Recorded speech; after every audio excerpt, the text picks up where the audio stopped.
The Quran says in Surah Tariq, chapter number 86, verse number 5 to 7, it says, does not man think from what is created? He is created from a drop emitted from between his backbone and ribs.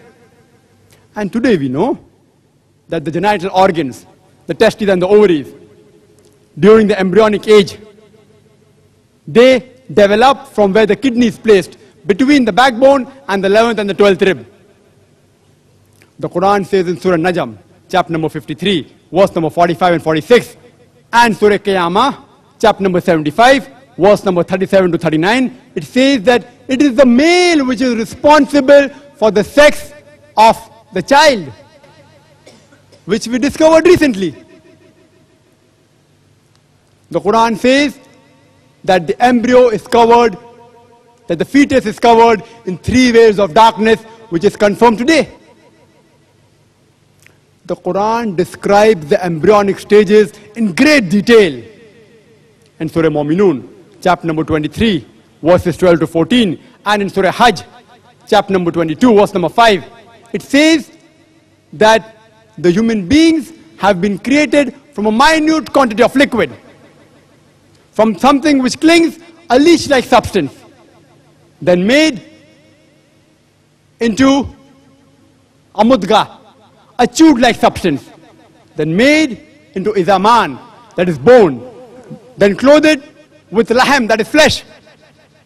Quran describes the embryonic stages in great detail. The Quran also mentions Surah Sajda, chapter number 32, verse number 9, and Surah Insan, chapter number 76, verse number 2, that it is Allah who gives you the faculty of hearing and sight. And today medical knowledge tells us that hearing comes first.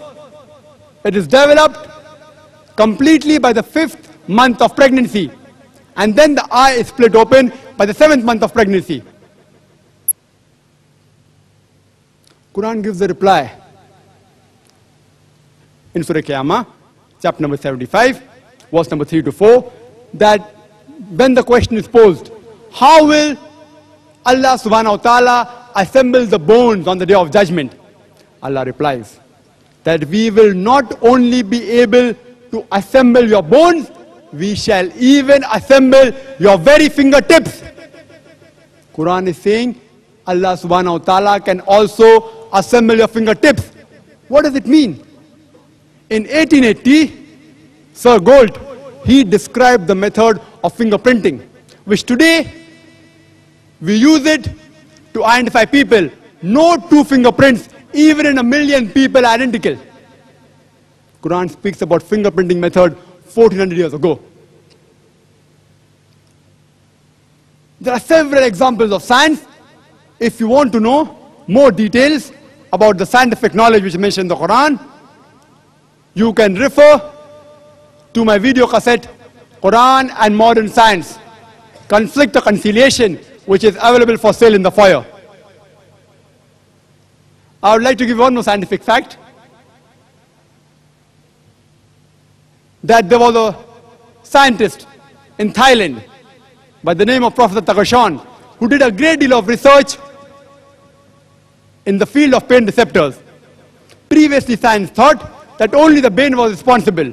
Only the brain was responsible for the pain. But recently, we have discovered that there are pain receptors present in the skin which is responsible. Quran mentions Surah Nisa, chapter number 4, verse number 54, that as to those who reject our signs, we will cast them into the hellfire. And as often as the skin is roasted, we shall change it with new skin so that they shall feel the pain. Indirectly, Quran is saying there is something in the skin which is responsible for the pain. It is giving an indication about the pain receptors. At first, Professor Takashan could not believe. On verification, when he realized that this book is speaking about pain receptors 1400 years ago, he embraced Islam in a medical conference in Cairo and said, La ilaha illallah, Muhammadur Rasulullah, that there is no God but Allah.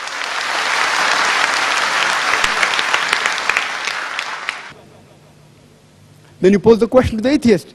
Who could have mentioned all these scientific facts in the Quran? The only reply that he can give you is the same which he gave you earlier. Who is the person who can tell you the mechanism of an unknown object? It is the creator. It is the inventor. It is the maker. It is the producer. In the same way, the person who can mention all these facts in the Quran is the maker, is the producer, is the creator of the universe and its contents, which we call in English language as God, and more appropriately in the Arabic language as Allah. Francis Bacon has rightly said that little knowledge of science makes you an atheist, but an in-depth study of science makes you a believer in God Almighty. No wonder today scientists are eliminating the models of God, but they are not eliminating God. They are eliminating models of God, La ilaha, but not God, illallah. I would like to end my talk by giving the translation of the second verses I quoted in the beginning of my talk from Surah Fussilat, chapter number 41, verse number 53, which says, Sanurihim ayatina fil afaqi wa fi anfusihim hatta yatabayyana lahum annahu al-haq awalam yakfi bi rabbika annahu ala kulli shay'in shaheed. Soon we shall show them our signs in the furthest regions of the horizons and into their souls, until it is clear to them that this is the truth. Wa akhiru da'wan alhamdulillahi rabbil alameen.